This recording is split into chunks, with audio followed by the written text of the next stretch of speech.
tener la oportunidad de recibir en esta casa, una vez más, al Contralor y al Fiscal, es en primer lugar la ratificación, una vez más, y la renovación de este compromiso de las tres entidades de control en la lucha contra la corrupción. Yo creo que la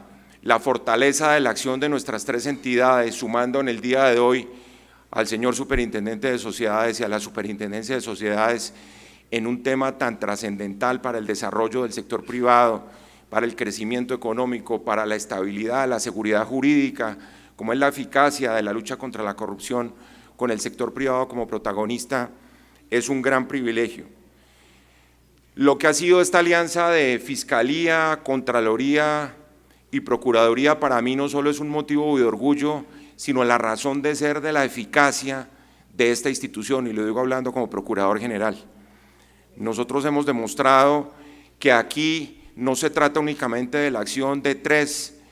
personas aisladas, titulares de tres instituciones que en el devenir histórico del país venían actuando en determinados campos, sino que ha sido la sumatoria de voluntades políticas, de acciones concretas, de sinergias, de complementariedades, en el marco además de una eficacia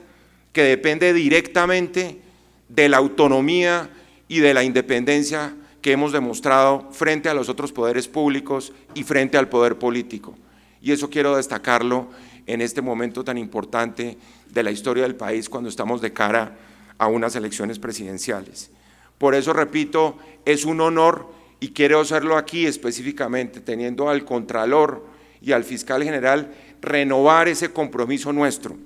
de esta trilogía, de esta troika de lo que han sido las instituciones de control en esta lucha contra la corrupción. Aquí no hay fisuras de ninguna naturaleza, como algunos en algún momento lo han querido pretender. Hemos sido capaces de unificar criterios, nos falta todavía mucho en esa dirección, porque además se trata de tres instituciones complejas, tres instituciones que, como ustedes saben, tienen determinados grados de autonomía, pero lo que sí es importante es ratificar la firmeza y la contundencia de esta unión de las tres entidades de control,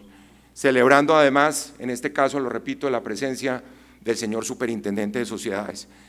porque a diferencia de lo que sucedió en algunas décadas anteriores, que ustedes bien recuerdan, con el mal llamado síndrome de la Procuraduría, que después pasó a ser el síndrome de las IAS, evidentemente que somos un obstáculo, pero no somos un obstáculo contra la institucionalidad o contra el devenir del desarrollo del país, sino seguiremos siendo un obstáculo contra la corrupción. ¿Por qué este encuentro? La OEA ha dicho que los sobornos y los actos de corrupción que de alguna manera tocan al sector privado, directa e indirectamente, central o marginalmente, le cuestan al mundo alrededor de 2.000 billones de dólares, una cifra realmente astronómica, del 2 al 5% del Producto Interno Bruto Mundial. En el caso de Colombia, los cálculos de la Organización de Estados Americanos, que un poco aparecen complementados con las cifras que tiene la Contraloría, la Fiscalía y la Procuraduría, indican que en los años de 1991 a 2011, es decir, en 20 años, es más o menos el 4% del Producto Interno Bruto el costo de la corrupción.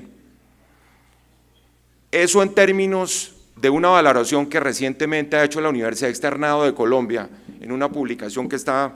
pronto para salir, una encuesta práctica contra el soborno en empresas colombianas,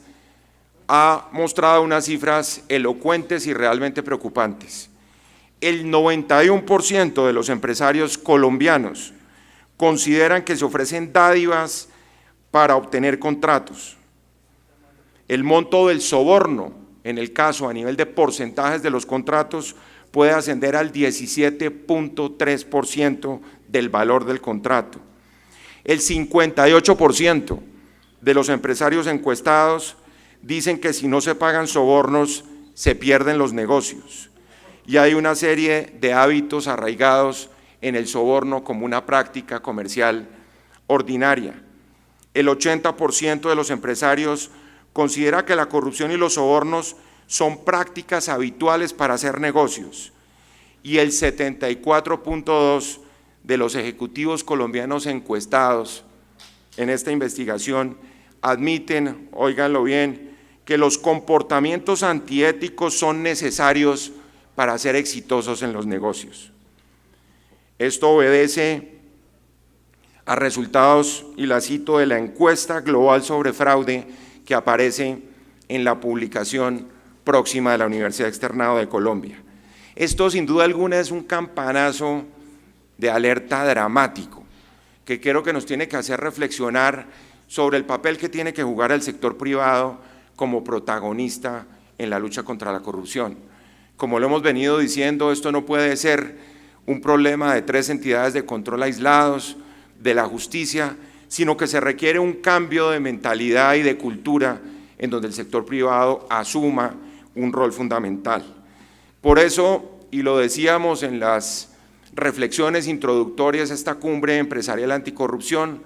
aquí la clave es pasar un poco de los discursos. Aquí no necesitamos más reflexiones ni retóricas ni teóricas sobre la necesidad de combatir la corrupción del sector privado, sino un plan de acción concreto en esa materia.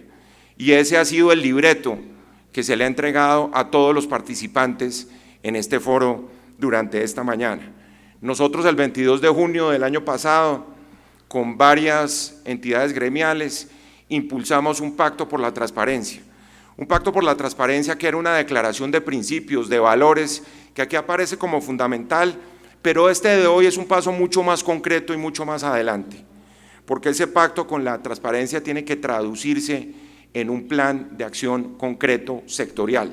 Por eso hemos dividido las materias de esta cumbre en los aspectos regulatorios e internacionales, las experiencias internacionales que han mostrado éxito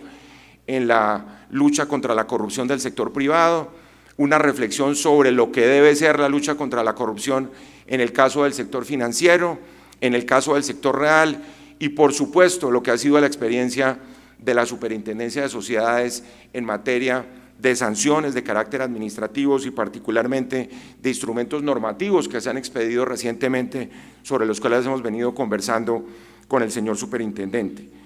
La corrupción es pues un fenómeno de doble vía. Decían los teóricos de la corrupción que como en el tango se necesitan 2 para que funcione el baile, y eso es evidente. Y eso supone además una transformación de la mentalidad en relación con la concepción misma de la corrupción. Nosotros hemos venido siempre insistiendo que dentro de las consideraciones originales siempre se siguió pensando que la corrupción era un problema solo del sector público, de los funcionarios públicos o de los servidores públicos. Gravísimo error. Hoy la definición de corrupción y la que representa además los mayores montos, como lo hemos dicho, en términos del daño que se le hace a la economía, al sistema democrático, a la igualdad, a los derechos ciudadanos, tiene que ver necesariamente con el abuso de poder. Y el abuso de poder se puede protagonizar también del sector privado. De manera que esa visión tradicional, según la cual era una mala conducta de un funcionario público para derivar un interés privado, hoy se ha ampliado desde el punto de vista conceptual para demostrar que puede haber abuso de poder desde el sector privado, porque además el sector privado puede también incitar, callar, ser cómplice, no denunciar y aprender a convivir con la corrupción, que es el peor de los fenómenos, que es lo que muestra exactamente esta encuesta de la publicación de la Universidad Externado de Colombia. Ninguna estrategia será completa entonces sin la suma del esfuerzo del sector privado y sin el protagonismo del sector privado en esta materia, porque además en la consideración tradicional de lo que era el objetivo primordial de una empresa en el sector privado, en términos de lo que es el desarrollo económico, pues se ha enriquecido muchísimo más esa noción, ese tema del negocio orientado al beneficio particular, al margen de lo que pase a la sociedad, de lo que le pase a la sociedad, está completamente mandado a recoger. Y hoy en día el papel de la empresa y el papel del sector privado tiene que concebirse dentro del espacio público, persiguiendo el interés público. Y por eso han aparecido 4 herramientas que yo simplemente quiero dejarlas como tema de debate para la discusión en esta mañana, que son completamente complementarias y son herramientas que tienen que ver con toda la reflexión que se ha hecho en el mundo reciente y que ha modificado incluso las pautas del derecho mercantil, del derecho comercial, como son los temas de la gobernanza corporativa, en donde entra el derecho mercantil a ser parte del orden público, a ser parte del interés público, todas las teorías tradicionales sobre la responsabilidad social empresarial que imponen toda una arquitectura normativa dirigida precisamente a buscar propósitos distintos del lucro particular en el caso del sector privado. En tercer lugar, un tema en el que hemos venido insistiendo aquí en esta Procuraduría y por supuesto desde la Fiscalía y la Contraloría, que es la sostenibilidad ética empresarial. Es decir, que no tiene ningún sentido tener programas de responsabilidad social empresarial, de avanzar en los temas de gobierno corporativo, si no hay desde el punto de vista ético normas, catálogos y ética empresarial desde la cúpula de las organizaciones. Y finalmente, lo más práctico, que también ha modificado por supuesto las prácticas de las sociedades y la empresa privada, lo que en inglés llaman el compliance o los programas de cumplimiento desde el punto de vista de la administración de las sociedades, que eminentemente van en la dirección de prevenir mucho más que de sancionar o de reprimir, y que por supuesto a raíz de la expedición de la ley 1778, de la cual estoy seguro nos va a hablar el señor superintendente, pues han estado más focalizadas en el soborno transnacional, con todas las limitaciones que nosotros, los jefes de los 3 organismos de control, hemos señalado, porque no se trata únicamente de perseguir el soborno transnacional, sino todo tipo de prácticas que desde el sector privado pueden fomentar precisamente todas estas patologías societarias. Esos 4 elementos son fundamentales, sin duda alguna aquí hemos avanzado en materia de legislación, tal vez no hemos avanzado tanto en incorporar esas prácticas en el día a día de las empresas y del sector privado, nos falta mucho más trabajo en prevención desde el punto de vista societario, nos falta dar ese gran debate que es muy oportuno y lo hemos puesto varias veces sobre la mesa de la responsabilidad penal de las personas jurídicas. Estamos convencidos que ese debate hay que darlo con todas las implicaciones que eso tiene, un debate que se ha dormido en el tiempo, un debate que se presentó varias veces en la expedición de los códigos penales recientes de Colombia, pero que hoy tiene nuevos elementos para enriquecerlo, y que definitivamente parte integral de toda esa esencia del negocio privado es, por supuesto, comportarse éticamente, con normas técnicas. Ayer yo tenía una reunión con el presidente de Incontec y le decía, si ustedes han tenido la capacidad de avanzar en la definición de unos parámetros desde el punto de vista técnico que implican la calidad del ejercicio a nivel de las empresas públicas y privadas, ¿por qué no trabajamos en estándares de carácter ético y que haya certificaciones en esa materia como lo han hecho ya en algunos países del mundo? Y esos programas de ética empresarial, esas normas de ética empresarial que por supuesto tienen que aplicársele también al sector público y a la empresa pública, son elementos fundamentales para que tenga eficacia toda esta estrategia. Como un mecanismo además de autorregulación controlada, o en algunos casos, que ahí es donde juega un papel muy importante el Estado y la función pública a la hora de fijar unas pautas a nivel de lo que deben ser las oficinas de cumplimiento, los oficiales de cumplimiento, las normas de cumplimiento que dicen los que saben del tema siempre tienen que estar en la cúpula de las empresas y no como un elemento marginal más de las actividades diarias de la misma. Estamos en lo que llaman los sociólogos en una sociedad del riesgo, que desde el punto de vista de los riesgos que implican este sector, pues suponen por supuesto el soborno transnacional, el lavado de activos, el financiamiento del terrorismo, y todo eso supone sin duda que estos han dejado de ser temas privados. Estos no son temas que se discutan en las sombras de las discusiones de las sociedades, de los debates de los socios dentro de un organismo privado, sino que tienen connotaciones de carácter público y que suponen además una extrema diligencia,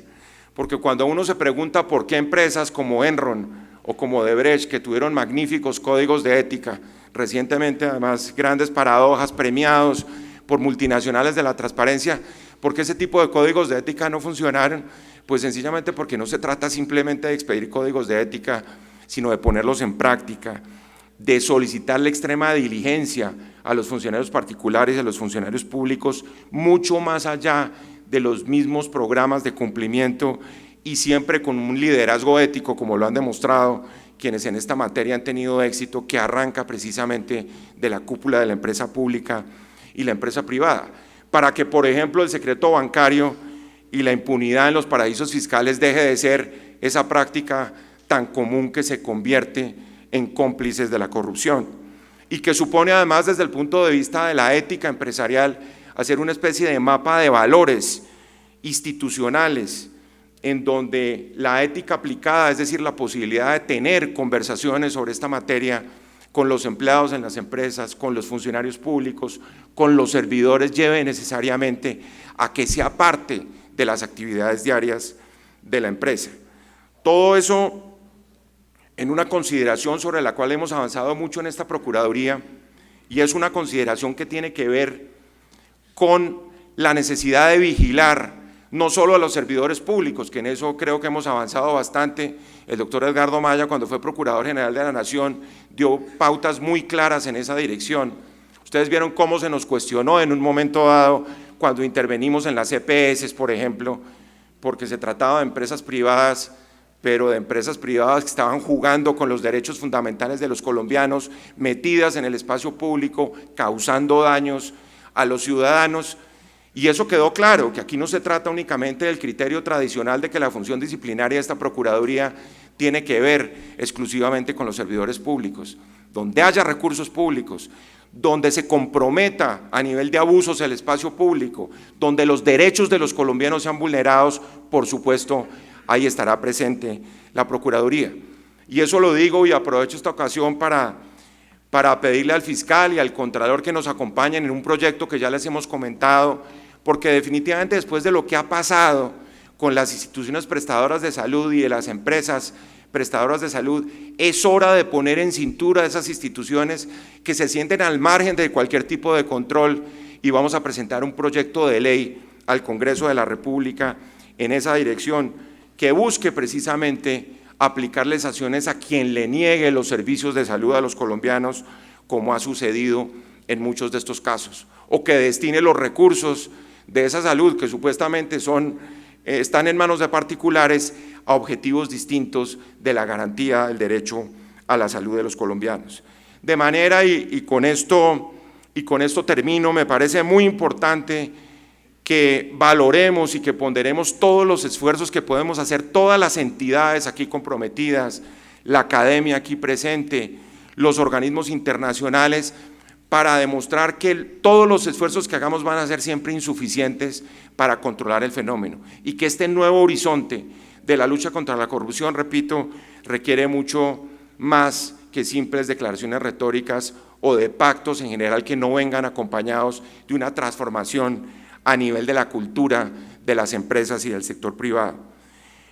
La vigilancia, por ejemplo, de la inversión, ahora que está a la orden del día ese tema. Aquí no hay terrenos vedados para las instituciones de control.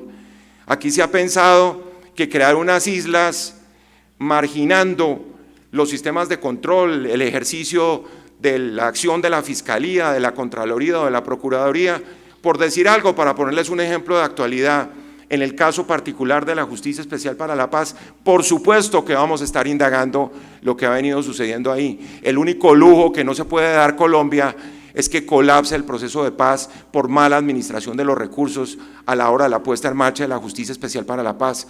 El señor Contralor General de la República ha puesto sobre la mesa un informe bastante preocupante de miles de millones de pesos que han estado precisamente en entredicho para cumplir con las obligaciones de la puesta en marcha de lo que ustedes saben es la columna vertebral de la consolidación del proceso de paz. Entonces, que no se crea que aquí hay terrenos vedados para las instituciones de control y que le van a permitir a particulares hacer fiesta con los recursos de los colombianos. Por eso es que hemos insistido tanto en el tema de la recuperación de la ética, y con eso quiero terminar agradeciéndoles con la convicción además que nosotros o recuperamos esos escenarios de ética pública que se aplican al sector privado, contamos con el sector privado de protagonista de todos estos esfuerzos al servicio de la ética, o sencillamente el país se nos va a derrumbar entre las manos. Muchísimas gracias.